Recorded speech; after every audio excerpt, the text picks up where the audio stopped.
Hello, I am Tarik Toros. Welcome to What's Happening in Turkey. The protests and arrests in Turkey over the past 2 weeks reveal one undeniable truth. The regime is willing to do anything to stay in power. Turkey is no longer a democracy with real elections. It has become a country where those in power use the full force of the state to prevent their removal from office. Today's Turkey is governed by an authoritarian system that treats its citizens as subjects and the country as its personal property. The rule of law, moral principles, and basic human dignity have been trampled underfoot. In 2013, two major events shook the ruling party: the Gezi Park protest and a large-scale corruption scandal. Instead of facing accountability, the government dismantled the legal system. It built a regime that relies on police and intelligence forces, further consolidating its grip on power. The opposition failed to mount an effective challenge. Turkey missed a historic opportunity to change course.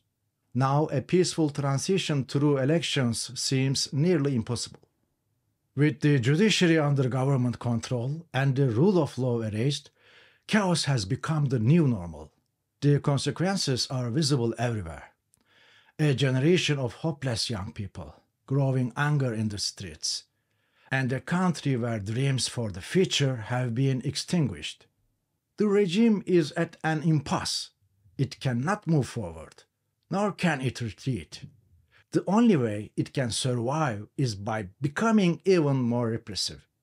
The last straw, Ekrem İmamoğlu. Since his election as mayor of Istanbul in 2019, Ekrem İmamoğlu has emerged as a powerful symbol of hope and political unity. That is precisely why he was targeted. That is why he was arrested. President Erdogan did not wait for Turkey's main opposition party, the Republican People's Party, CHP, to officially nominate İmamoğlu as its presidential candidate. Had he waited, İmamoğlu would have had time to build momentum, rally the opposition, and push for early elections. Most people expected that İmamoğlu would be banned from politics through one of the 5 court cases against him. Few anticipated that he would be jailed. But Ankara realized that a mere political ban wouldn't be enough. So they escalated the crackdown, ordering his arrest. The government expected protests, but it failed to predict a nationwide uprising. Ankara miscalculated in 2 critical ways. 1. Economic fallout. The financial markets reacted sharply to İmamoğlu's detention.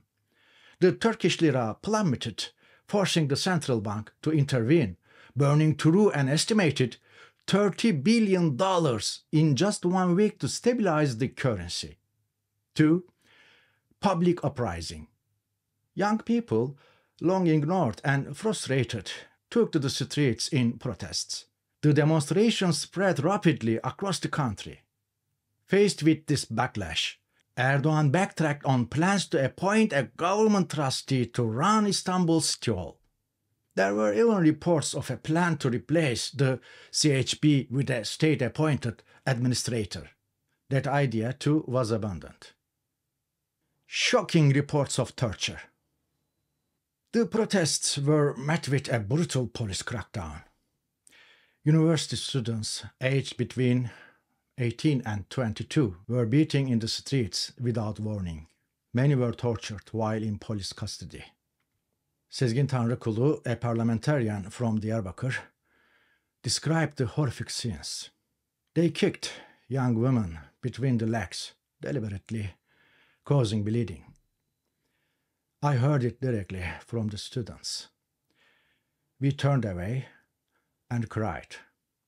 We couldn't bear it. Another survivor gave a chilling account. I was violently detained. They grabbed my hair and dragged me along the ground. A tall male officer said, "I won't hit you, okay?" Then he took me behind an ambulance. He touched my chest and said, "Are these your breasts?" I was so terrified and stressed that I wet myself. My clothes are still soaked with urine. TV channels shut down, photojournalists arrested. Since 19th of March, thousands of young protesters have been detained. Hundreds have been formally arrested. Many were denied access to lawyers or contact with their families. Independent TV channels covering the protests were shut down. Others were threatened. Continue broadcasting and they would lose their licenses. Journalists, especially photojournalists, were deliberately targeted and arrested. The goal was clear: prevent images of the crackdown from reaching the public. International media was not spared. Reporters from the Associated Press and Agence France-Presse were detained. BBC journalist Mark Lowen, who was covering events in Istanbul, was arrested and held for 17 hours before being deported. In Istanbul, authorities used surveillance cameras to identify protesters. Social media platforms, particularly X, complied with government demands, blocking hundreds of accounts without a court order and rejecting all appeals for months. One of the most surreal moments of the protests came from the city of Antalya. A demonstrator dressed in a Pikachu costume was seen running from riot police. The final act. The critical question now is, where will this youth-led movement go? Will it fade away? Will it turn violent? Or is it the beginning of a new kind of political awakening? One thing is clear: Erdogan's regime is under immense pressure, from both inside and outside Turkey. This is an unpredictable process. 1 year from now, we may be saying İmamoğlu has been in prison for a year, or we may be witnessing something entirely different. But one thing is certain: the final season of this regime has begun. The last act of this story is now playing out, and the world can no longer look away. Erdogan burned all the bridges. Over the past 12 years, one reality has become undeniable in Turkey. There is a ruling elite that refuses to relinquish power. They are willing to do anything to maintain control. For years, young people were pushed aside, ignored, and dismissed. Now they are on the streets demanding their rights. The arrest of Ekrem İmamoğlu was the breaking point. Remember, authoritarian rulers have a lot to lose. But these young protesters are acting as if they have nothing left to lose.